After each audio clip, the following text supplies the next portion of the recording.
Do you want more success, more growth, more results? Then it's time for the Boundless Success Accelerator from the Modern Observer Group. This isn't your average coaching program. It's where top performers come to dominate. Weekly group sessions, on-demand coaching, a community that's got your back, and a power-packed library of tools to supercharge your business and career. No more excuses, no more waiting. Get in, level up, and start building the life you've been dreaming about. Visit us at modernobserver.com/boundlesssuccess to join today. Let's get you to the next level.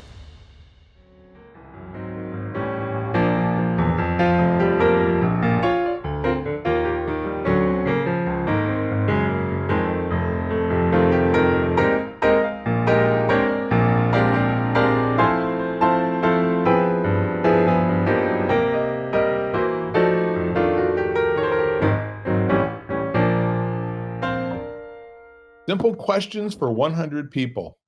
Welcome to the experiment. I'm Bill Correll, and this is my investigation. I'm researching to gather data from 100 beautiful human beings for the sole purpose to see what actually happens across the interviews. The questions are fixed, and all the interviews will remain consistent. The variable will be the actual participants themselves and their answers. So, Austin, it's as if I'm asking you to come sit on my porch to share your thoughts so I can learn about people. We'll get to know our guest here during the interview, so let's go ahead and dive in. What's your full name? My full name is Austin Cole Jacob. Austin Cole Jacob. So that's interesting. You know where the three particles came from? I mean, the Jacob probably, is that your born name or is that your adopted name? That's my birth name, yes. Okay. And how about your middle name? Where did that come from?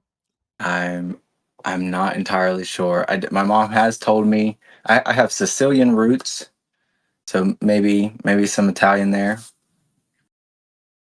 Good for you. So in the meantime, this name has worked for you pretty well for all 30 years, right? Oh, yeah. Everybody has a nickname. What's your favorite nickname that most people don't know? Oh, gosh. Okay, so most people don't know the nickname Astarin. And I have a funny story. I don't know if I'll share it here, but Astarin, like a star within.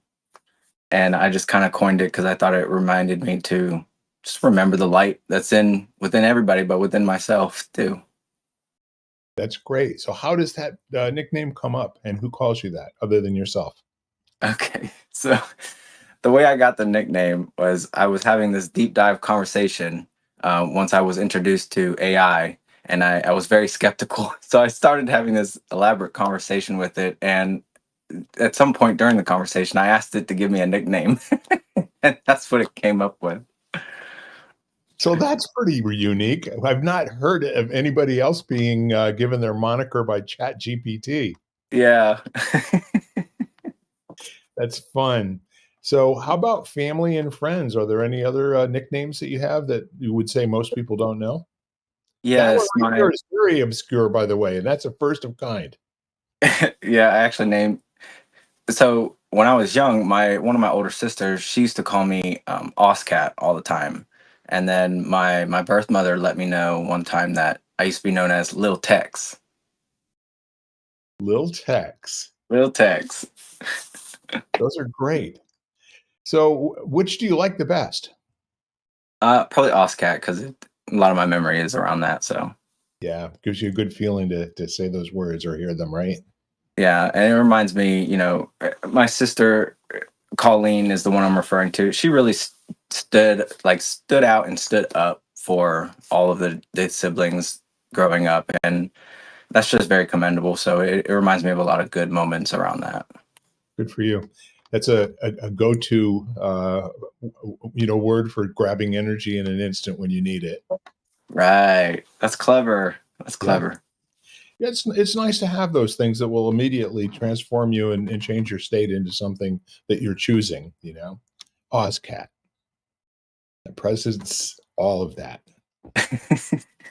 So when did you first notice what color hair you had? Oh, goodness. Okay. So maybe I didn't notice the color, but I will share when I was young, first time I started like taking notice of my own features where was when I was in grade school, and people kept calling me Harry Potter because I had this like bob kind of look going on and real thick hair. And yeah, they were like, "You look like Harry," and I used to wear glasses, so I was like, what do they see?" So I'd start looking in Yeah. the mirror more.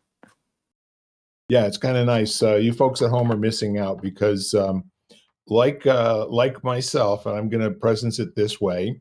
My cousin, who was a cosmetologist, once told me that my hair was wasted on me and it really belonged on a beautiful woman. I That think you're guilty of that too. There are women that would kill to have your curly hair. literally. Yeah. Oh gosh. So, what's your favorite thing to do to intentionally waste time? Intentionally waste time. Ah, well, I get a lot of value out of sleep, and not so much for the rest, but I really have a lot of fun in those kind of, we'll call them realms. Intentionally, I guess drive. I can really pass a lot of time and just kind of be present just by driving around, or nowadays it's walking around, but yeah, yeah, it's a great pastime for me. Well, we're kindred spirits. That's one of my favorite things on the planet to do, as a matter of fact. Um, yeah, I would rather drive to Florida than fly down. It's just kind of a cool thing, like you're saying, and it's really a lot more fun to take the back roads.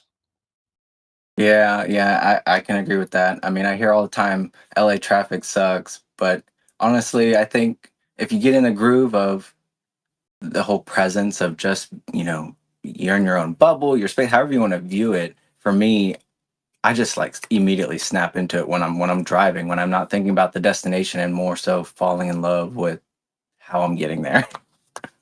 Yeah, and isn't it neat how time kind of warps? You're in the car and it's 2 hours have gone by, but it doesn't seem like more than 15 minutes. Absolutely. Those are the best, especially when you're, yeah, well, like you said, if you know you have like a 2 hour trip and it feels like 30 minutes, it's like, where was I? Well, yeah, and you're actually in a really beautiful part of Georgia, right? I am the Savannah area, and a lot of people say that, like, people are traveling all the time. I'll hear it constantly that they love how beautiful and historic the sceneries are here. Plus, you've got some beautiful rivers too. Some of the river views that you've got are second to none. Also, if you really want to, you can drive around and look at it. You've got a unique little situation where all these neighborhoods have greens. Hmm. Big farms. Yeah, they're beautiful. Also, the fact that Forrest Gump was partially shot there. Where he Ah, was. You knew that, right? yes. Yeah, the little girl statue, which is no longer there, et cetera, et cetera, from Midnight in the Garden of Good and Evil. So Savannah's been the setting for a lot of cool things, including having you live there. Ah, all right, you said it, not me. I, You I know, actually did. I actually did. I think you bring a lot of value to the world. That's me talking. What's your favorite movie to watch alone, Austin? oh gosh, okay, I'm probably gonna get a bad rap for this, but I love it. So my favorite movie to watch just on my own by myself is actually, it's a cartoon. It's called Avatar: The Last Airbender, Oh and I yeah, just think it's amazing. So, hate the movie, not me. yeah. No, are you hardcore and pop popcorn ahead of time and all that good stuff, or you more or less just kind of get into it? Honestly, so I have seen it so many times. I could just listen to it in the background and I know exactly what it looks like. Yeah. So you're doing other things and you just got it going, and every once in a while, you need to get some good blue in your life and take a quick glance over. Exactly, exactly. And honestly, one thing that I love about it is every time I watch it, even though I know it like a nerd know it, I get something new out of it. It speaks to me in a different way, and it's very universal. Like, I guess the message or the teachings that are probably not intended to be there, but are there. And so I just love it. I've always loved it, and I continue to watch it. Yeah, it does borrow a lot from Aboriginal traditions and cultures, all around the world that have the same thing in common, which is a rich love for the land, the plants and the animals, and seeing us all being the part of the same thing. That it's a loss for all of us when an animal, a plant, or one of our kind, passes away. And I don't know, that's kind of what I've taken away from it. What's the overlying message as far as you're concerned? Balance. Yeah.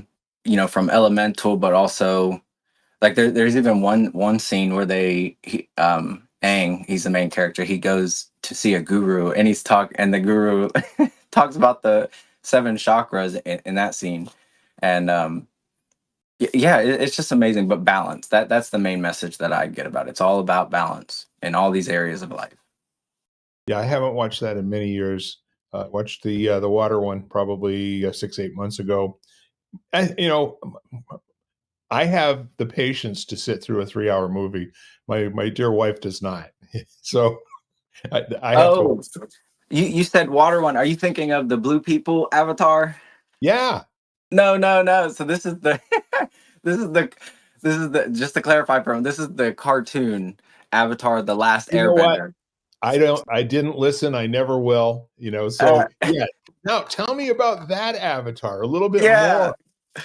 I So mean, Aang is the main character in that, and I yes. demonstrated how little I know about the blue Avatar as well. So I love the blue avatar. I remember I was still in, I think, high school, and they were talking about, oh, in 3 years we're gonna create the blue avatar version, and I think it was like 5 years after that they came out. That's a really good production as well. yes, But yeah, so the avatar is about, in a nutshell, four elements: earth, water, fire, and air.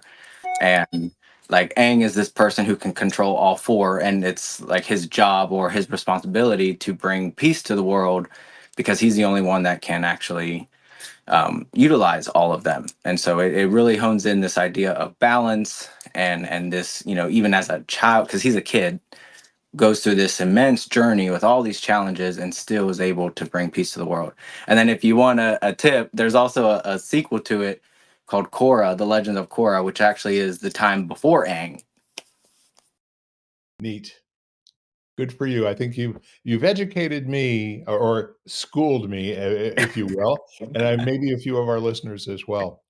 Great. I think that's a fantastic movie to spend time with and get inside of, and be able to do other things and have it just going in the background. I think you said. Yeah, it's So fun. yeah, for sure. Austin, if you were to have an action figure made of you, what superpower would it have, and what colors would the uniform be? Oh gosh. Oh my gosh. Um, it definitely have to be something to do with manipulation of energy, or like energy alchemy. Um, um, and the colors, I'd have a deep sunset burnt orange, and it's complementary purple, or like a indigo, because that orange is my favorite color, and the complementary color of it, artistic wise, is some kind of blue purple. Yep. Yeah, you're almost getting into the royal colors there, Ah, I didn't think of that. Yeah, you're right. Yeah. So tell me more about the superpower. How would that, manifest, and what would you do with it, and what difference in the world would you make? So I'll preference this by saying the reason why I chose this power is because in a lot of my, this might be woohoo out there, but in a lot of my dream states, that is, besides flying around like at will, the other thing that I'm able to do often is, it's always with my hands, but whatever I want to happen, essentially, I can just make it happen, and it comes out of my hands. Like sometime, like, maybe I have to protect myself, or I need to move something, or somebody's feeling bad, and I'm just like calming them. So yeah, so that's what I would want to do. I'd really want to be able to support people in in just a magical way. I mean, energy is everything anyway, but when you're able to hone a, way to actually make a meaningful impact with that, that'd be pretty cool. That'd be pretty cool. Absolutely. So come into a situation, see what needs to be structurally or metaphysically or even, spiritually changed in a moment and cause it. Yeah, it's raining and kids out with their mother, and I create an umbrella. Like, how cool would that be? Manifesting as a superpower. I like it. So, what did you want to grow up to be when you were 5? Was 5. Oh, 5. Well, I do know that I always wanted to help people. Like, take for instance, I remember there was a time I wanted to be a police officer. Then I wanted to be a firefighter. So it was always in, being the big guy, the saver of the of others. Um, but I also got into like, oh, I'm going to be an astronaut. I'm going to be a dinosaur doctor. So very ambitious. But at 5, I'm not really sure. I'm not really sure. That's a good question. Yeah, well, you know what? There's no right answer to it. However, it seems to me that what you were probably influenced by things that you were either watching go on or some kind of an event or something like that, and so then you being an on purpose guy that you are, yeah, I think I'll do that, you know? Absolutely. Yeah, like when the police officer came to a school, and they showed us how, what they do and how they do it. Then I went home and immediately I'm like, I'm gonna be a police officer. Oh, Perfect. Absolutely perfect.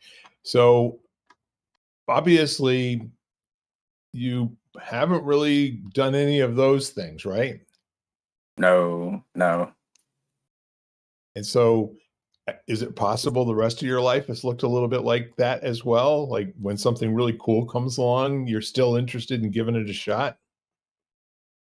Absolutely. I think inspired action is one of the best ways to take action from. But what I find often is when it is from a good, like, inspirational or intentional place, you usually end up getting the clarity of actually where you in reality wanted to go versus what you thought you wanted to go. But if you don't take that inspired action, you might miss it or not see.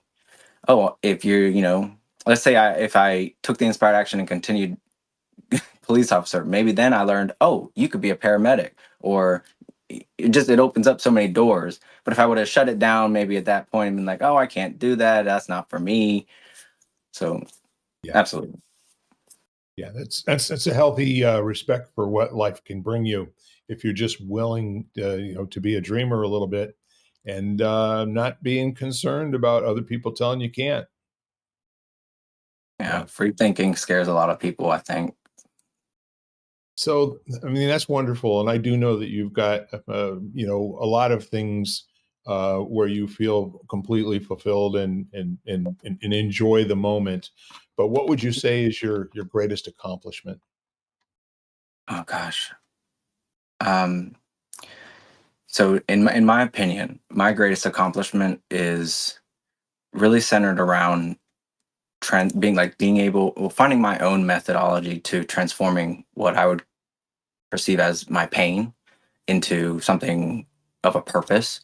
Specifically, what's coming to mind is my mental health. I grew up around, within, and throughout mental health, 29 years. And so the accomplishment around there is I really have reversed or changed so many aspects of that mental health. And I don't want to classify, healing or this or that, but it really is powerful when you're able to shift your pain into something more purposeful. So yeah, that's my biggest accomplishment. I like your use of the word change and shift, simply because, again, it's almost like you're pointing to your superpower again, that seeing something that needs your attention and being able to apply yourself to it in a powerful way. Um, and it's not that easy though, is it? No, no, and you mentioned superpower, and it struck a chord with me that I've kind of been coined. I once did an exercise where I sent out this mass questionnaire of what others perceive to be something that I might not perceive about myself, and what came back more times than not was this kind of, like, people were reflecting back to me. You have a unique way of always shifting perspectives. Like I can come to you with a problem or just to talk, and you always blow my mind at how you have these interesting perspectives. And I just do it out of love, or maybe I'm curious, but yeah, that'd be a superpower in and amongst itself. Yeah, curiosity, I There think, you go. is the root of everything that's good in the world, you know? I love it. Yeah. So, great accomplishment, and especially, you know, the self is a double-edged sword. Too much work on it, you know, it can cause people to be hidden away, but the right amount of work on it gets you prepared to go out and do battle with the dragon. You know, the notion that you really can't help other people if you're not in tip-top shape yourself, and so that's where the work starts. I'm just editorializing for a moment. I'm loving what you're saying. So, who's your favorite person to listen to? Uh, in like in terms of music, or I, you know, it's your minute. oh gosh, okay, well, um, Melissa Dillon is coming into my mind right now. She's been awesome. Just very empowering when she speaks. Very grounded and centered and inspirational, and I love that. Lisa Nichols comes to mind. Napoleon Hill comes to mind. Um, Aaron Dowdy comes to mind. All these, so many. But now, if I were to talk about music, I really love like vocalists, people, not maybe even a cappella, just simply singing from a point that moves people, causes an emotional shift. I just love music like that. Yep. Yeah, it's kind of an interesting thing. Um, Sometimes the answer to that question has a lot to do with how that person speaking makes you feel. Do you think there's any of that going on for you? Absolutely, absolutely. I think it's important to be aware of uh, whether it's food you're digesting or what you're seeing in your eyes or what you're hearing in your ears, know what resonates with you. Because it's usually a sign to something, possibly something greater. Maybe it's a lesson, but yeah, absolutely.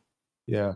I think for a lot of people who are, again, curious, that seems to be the keys to the kingdom in terms of breakthroughs. But a lot of people use listening to other people as an opportunity to kind of unconceal what you don't know. Yeah. And there's a newfound energy and curiosity there that's like fresh and new. And oh yeah, we got to do something with this. People know about this. I mean, what the heck, you know? So please complete this sentence. When I grow up, I'd like to. When I grow up, have I not grown up yet? No. We're always growing. When I grow up, I would like to travel the world and really just live out my soul aligned journey in a meaningful way, traveling freely, creating freely. Yeah, travel. I want to travel. Where? Oh gosh. Um, I gotta see the Northern Lights. Gotta hit Australia. I want to see the Versailles Castle. That's just bucket list. But gosh, I don't know. The world is so big. Well, you just traveled about 20,000 miles there on those three. Yeah, yeah. I definitely want to see mountains and a lot of the big scenery places. Country. There's so much beauty in the world. I can only imagine my limited state of awareness of how much there is actually in the world. So I mean, seas the limit, sky's the limit. Oh gosh, there ain't no limit. Yeah, that's a true story. There really ain't no limit. That's what's the most important thing in life to you right now? Most important thing in my life right now is all about alignment. And not just, well, so it's like how I'm living, how am I serving, how am I showing up? Um, is we'll go back to that balance thing. If you stay on one side or the other, on this extreme or the other extreme, you're almost missing like the fruit of it. So we could talk about alignment in spirituality, alignment in relationships, wealth, all these things, but the common denominator is the balanced alignment. So I think that's most important. And whatever I choose to do, am I doing it from a place of centeredness, alignment? Yep. So what's the process or access to experiencing some sort of an answer to that question? Um, I really, that's probably very much a part of the process of self-discovery. Like when you start to play around with owning your voice, or um, really getting clear on what it is that you do want. Like you could ask, I am willing to bet you could ask somebody 20 times, what is it you want? And maybe the 20th time, maybe the 40th time, you'll finally get what they really want. And I'm not above it. It's not an easy question all the time. Um, but when you know. It's like love. Yeah. I completely appreciate what you just said, because human beings, that's one of the things that we all have in common. We get asked a question, we really actually feel like we have to give it an answer, you know? And I think what you're describing has a lot more to do with just being in the process of ongoingly questioning and getting closer to a feeling, as opposed to ever getting an answer. And most people can't hang with that. Like you said, ask them 20 times, 30 times. But if it's not that, what would it be? But if it's not that, what would it be? But if it's not that, what would it be?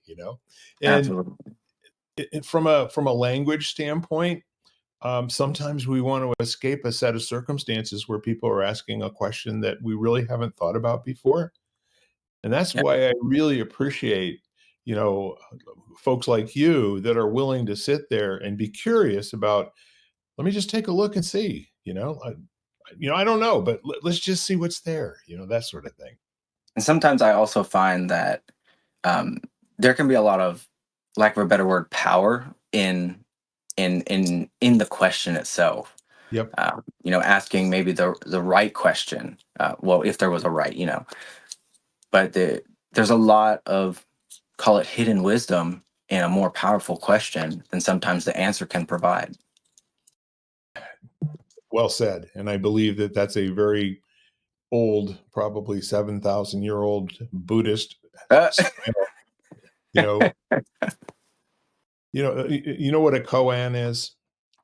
no, I don't. What is that? Educate. Koan is a question that doesn't have an answer, Mm, but the living and dwelling in contemplating the question, A, what does it mean? And now what does it really mean? And beyond that meaning, what else is there? And while hanging with it, being totally willing to not get an answer, but work very hard at it, if you will. So, for instance, one of the great koans is, what is the sound of one hand clapping? okay, yeah, yeah, yeah.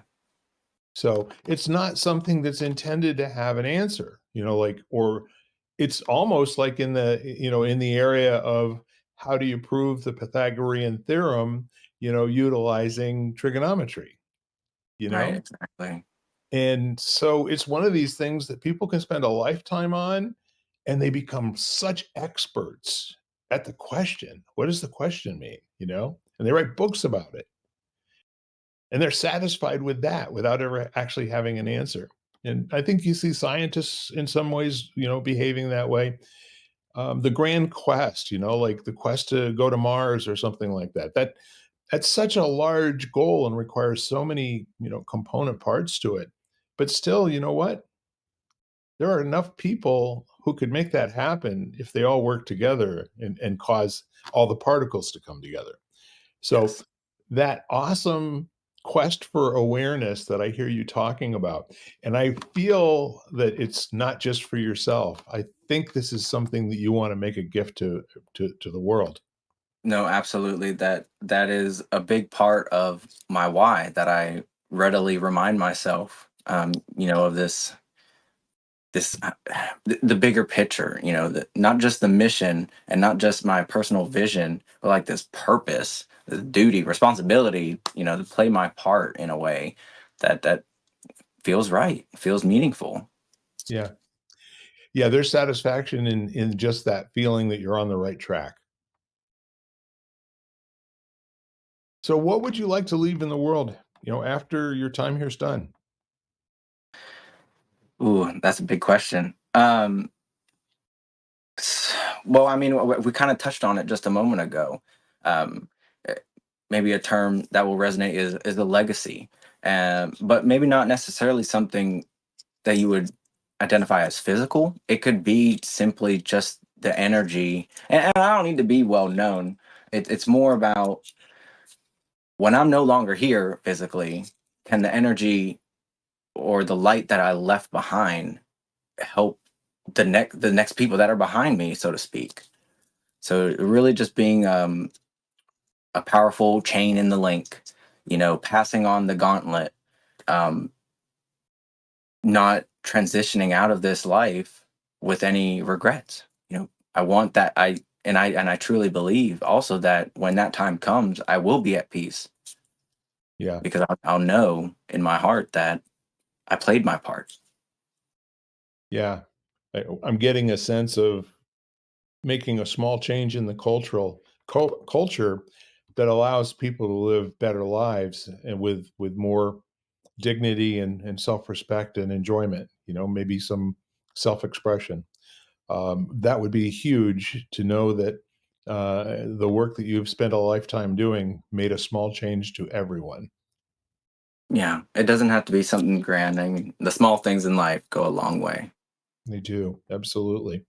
Well, believe it or not, that's our regular dozen questions, but now we've got a baker's question because when you go to a good baker and you buy a dozen donuts, you're going to get a 13th free. Uh, That's not necessarily going to happen at Dunkin' Donuts, but okay.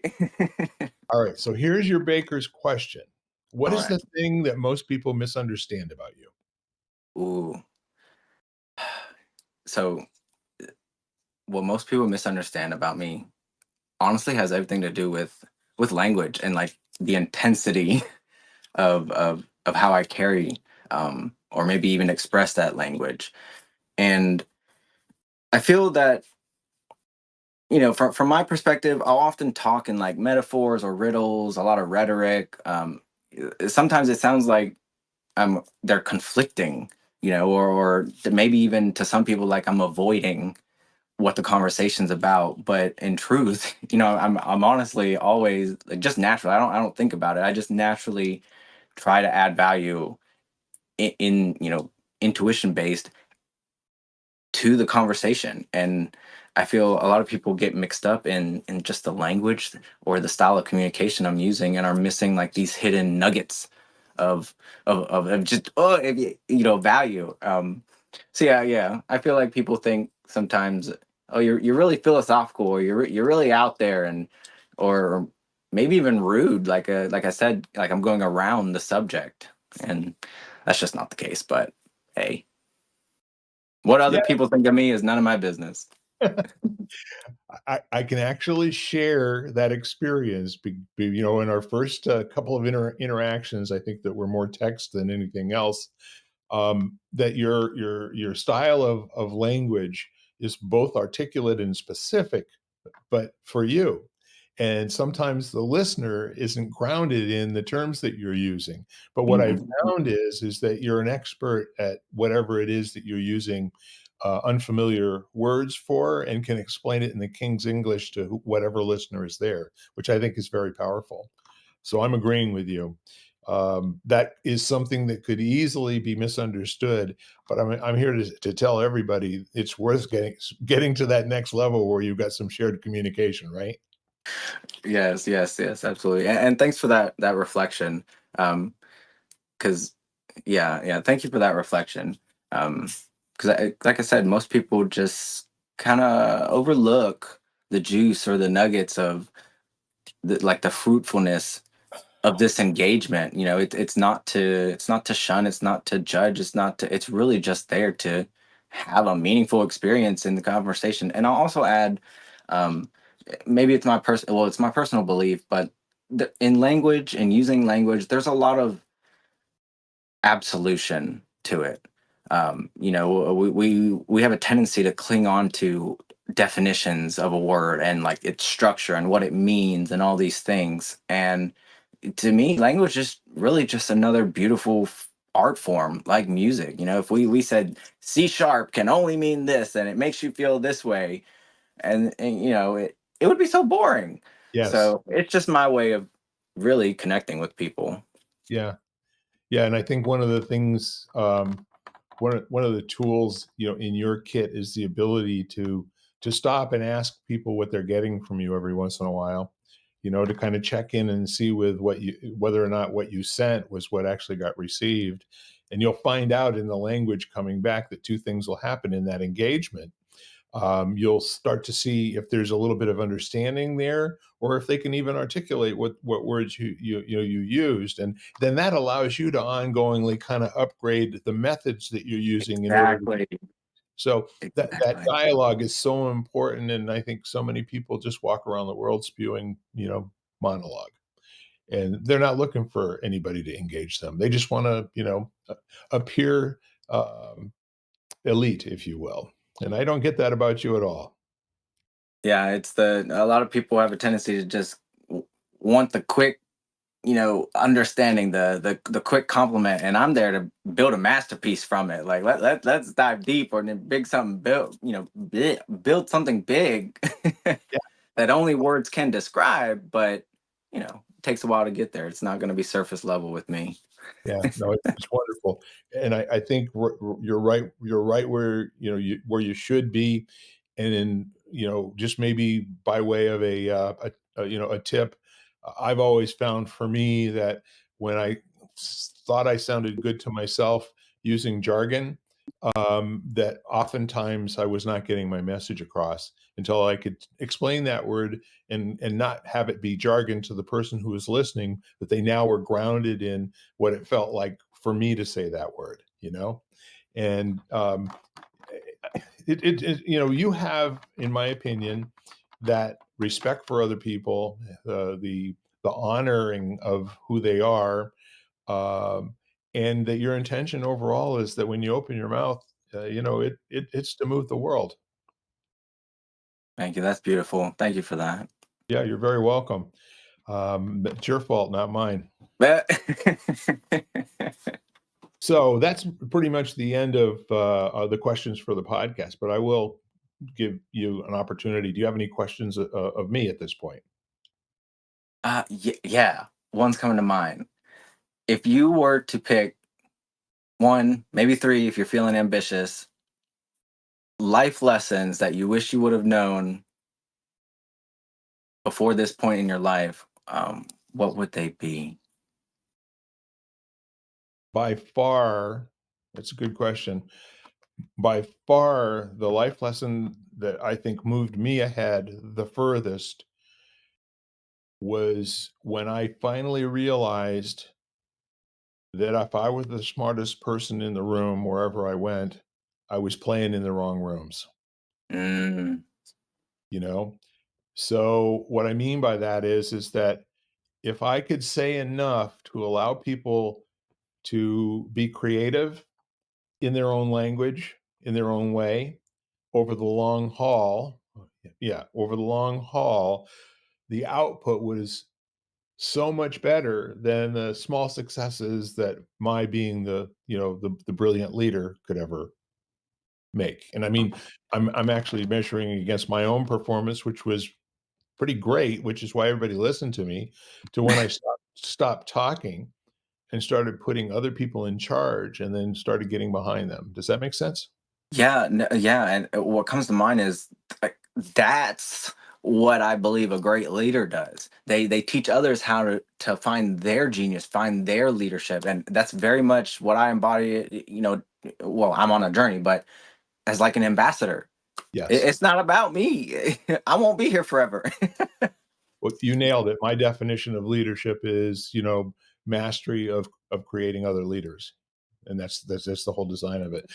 The second thing would probably be um, at an earlier age, transforming my relationship to failure. And there was a point in time, yeah, when I was in my 30s, as a matter of fact, where I started looking at um, failing. For instance, being fired or laid off from a job after series of promotions, very quickly doubling and tripling my salaries over a 10-year period. All of that, for example, that that failure I always felt was almost genetic. Mm, Like I failed because I'm fundamentally flawed, or there was something that I should have done right that I didn't do right. And I transformed, the whole notion of failure into a relationship with, well, that didn't work. Now what? No matter how big the failure was. And the ones where I really had a gut ache and where it really took me a while to recover from it emotionally, I could tell if I was doing better with it. It took me less time to get back on top of my game and being a producer again. But I would say that my relationship to failure, where started to look at it like, okay, you're on the right track. We hear the story of Thomas Edison having 1,000 failures to create a light bulb. Yeah, yeah, yeah. So what? Okay.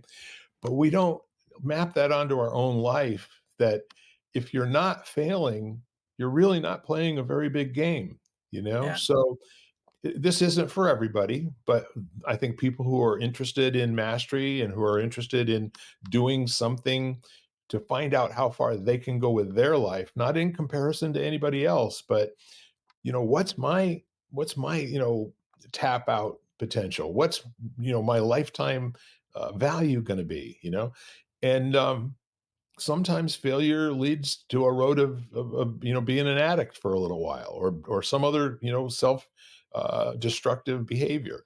So that's one. Two. The third one is to make a decision, and I did this, I think, probably I would say probably about 20 years ago. I think I was about 50 when it finally dawned on me. It was far easier just to love everyone. Once I realized that we weren't competing anymore, Yes, there it is. okay, once I realized that we're all on the same team, we just speak differently about it. Some of us don't get it, at the same time. But once I decided that it was just easier to love everyone and come from that place, um, took a lot of pressure off of me. It just made my life so much more enjoyable, showing up to hear people. And I would hear things that I know they were sending or saying to try to devalue who I was. They're in their language, how they would get what they want would to make me bad and wrong. And my love language would allow me to say, okay, I get you're not real happy with, what we're doing or where we're going, and I'd like to ask you in all humility, how would you do it? I could turn it around in a moment and then ask a question rather than having a knee jerk reaction. Now, in the Yeah, beginning, the knee jerk reactions came, and then it'd take me a second to rewind and put them back in my pocket where they belong. But I think those are the three things. I think, that's pretty much it. It has to do mostly with interpersonal skills more than anything else, and getting my thinking and out into the world, and less about what's going on, contemplating my navel sitting on the top of a mountain. that's powerful. That's powerful. Yeah, yeah. What I heard, responding versus reaction, being in alignment, and the love part. Seeing others as whole and complete, as you would want them to see you as whole and complete. That's powerful. Thank you for sharing. You're entirely welcome. Anything else? No, we can leave it there with that great smile on your face. That works. I do know we'll have other conversations. You're a remarkable young man, and I'm calling you young because you're, in my opinion, when I was your age, I thought I knew everything, and I don't get that that's where you're coming from at all. So I think you've got head and shoulders going on above, where I might have been at that point.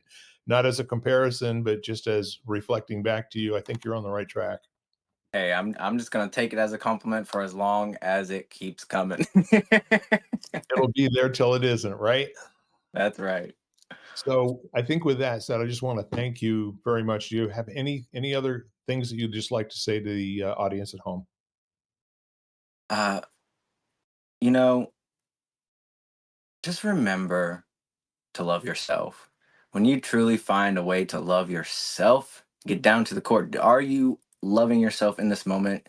You will find it is so much easier to love other people. Well said, Austin. Thank you very much for spending time with me, having a little conversation. It's been a lot of fun. Now, for you Thank folks at home, I'm going to make my request of you. We all have friends, but I'd like you to reach out to some of yours. I don't care how you do it, text, phone call, email, whatever. Just let them know that you really care about them. And because they're in the world, it works for you and your world works. And that if they ever need anything at all, that they call you, especially if they're contemplating that last decision. Help them with that and let them know and let them know frequently. Thank you all. Love you all. And simple questions for 100 people. Bye for now. You've been listening to Simple Questions for 100 People, part of the Xvadio Podcast Network. You can catch every episode of Simple Questions, plus the rest of the network, at xvadio.com, the Apple Podcasts app, YouTube, Spotify, iHeartRadio, Audible, Amazon Music, and wherever you find podcasts.